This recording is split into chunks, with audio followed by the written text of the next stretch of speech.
മൂന്നാറിലെ കടുവ ആക്രമണം തടയാൻ കഴിയാതെ വനം വകുപ്പ് കഴിഞ്ഞ 3 വർഷത്തിനിടയിൽ 200ഓളം കന്നുകാലികളെയാണ് കടുവ ആക്രമിച്ചു കൊന്നത്. ഈ വർഷം മാത്രം ഇതുവരെ 27 കന്നുകാലികളെ കടുവ പിടിച്ചു. ഇതിനിടയിൽ 2 കടുവകളെ വനം വകുപ്പ് കൂടുവച്ച് പിടികൂടിയെങ്കിലും ആക്രമണത്തിൽ കുറവുണ്ടായിട്ടില്ല. തോട്ടം തൊഴിലാളികൾ അധിക വരുമാനം എന്ന നിലയിലാണ് കാലി വളർത്തലിനെ ആശ്രയിക്കുന്നത്. ഇതിന് KDHP കമ്പനി പ്രത്യേക ഇളവും നൽകുന്നുണ്ട്. എന്നാൽ ഇപ്പോൾ തോട്ടം മേഖലയിലെ കാളി വളർത്തൽ പ്രതിസന്ധിയിലായിരിക്കുകയാണ്. തുടർച്ചയായി ഉണ്ടാകുന്ന കടുവ ആക്രമണം തന്നെയാണ് പ്രതിസന്ധിക്ക് കാരണം. 3 വർഷത്തിനിടയിൽ 200ലേറെ കന്നുകാലികളെ കടുവ ആക്രമിച്ചു കൊന്നു.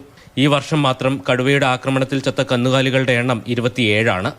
മൂന്നാർ മേഖലയെ பொறுத்தல ஐரஞ்சுக்குள்ள இப்போ வன்னிமிருக சல்லியம் இந்த கடுவா மாடுகளை ஏகப்பட்ட மாடுகளை அடிச்சு இந்த ஏரியால நமக்கு நாஸ்தி பண்ணிருக்கு. നഷ്ടപരിഹാരമായിട്ട് തൊഴിലാളികൾക്ക് ഇതുവരെയ്ക്ക് ശരിயான മുറയിൽ അത് ഇതുവരെയ്ക്ക് கிடைச்சதில்ல. കടുവ ആക്രമണം തുടർക്കഥയായതോടെ തോട്ടം തൊഴിലാളികൾ കാലി വളർത്തലിൽ നിന്ന് പിൻവാങ്ങുകയാണ്. பிள்ளைகளுக்காக வேண்டி கஷ்டப்பட்டு உண்டாக்கக்கூடிய பணங்கள் ஃபுல்லா இந்த மாடு வளர்த்து மாடு பாலை கொடுத்து தான் எல்லாம் வளர்த்துக்கிட்டு இருக்காங்க. பிள்ளைகளுக்கு ஹாஸ்டல்ல சேர்க்கறது, காலேஜில் சேர்க்கறது எல்லாமே இந்த மாடை வச்சு தான் வாழ்வாதாரம்.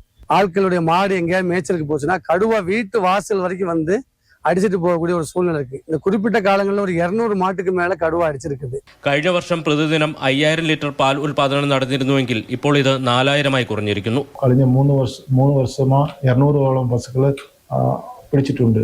അതുകൊണ്ട് സംഘത്തിന് പാൽ ഉൽപാദനം തന്നെ ഏകദേശം 1000 ലിറ്ററോളം കുറവ് വരുന്നുണ്ട്. ഈ വർഷം 2026 ജനുവരി മുതൽ മെയ് മാസം വരെ ഏകദേശം 27ഓളം പശുക്കൾ പോയിട്ടുണ്ട്.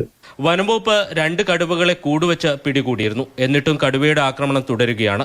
തോട്ടം തൊഴിലാളികൾ വനമേഖലയ്ക്ക് സമീപത്തേക്ക് കന്നുകാലികളെ മേയാൻ വിടുന്നതാണ് പ്രശ്നത്തിന് കാരണമെന്നാണ് വനംവകുപ്പ് പറയുന്നത്. എളുപ്പം പിടിക്കാൻ കഴിയുന്ന ഇര എന്ന നിലയിലാണ് കടുവകൾ കാലികളെ ലക്ഷ്യം വെക്കുന്നത്. പ്രദേശത്ത് എത്രത്തോളം കടുവകൾ ഉണ്ടെന്ന പരിശോധനയും വനംവകുപ്പ് ഇതുവരെ നടത്തിയിട്ടുമില്ല.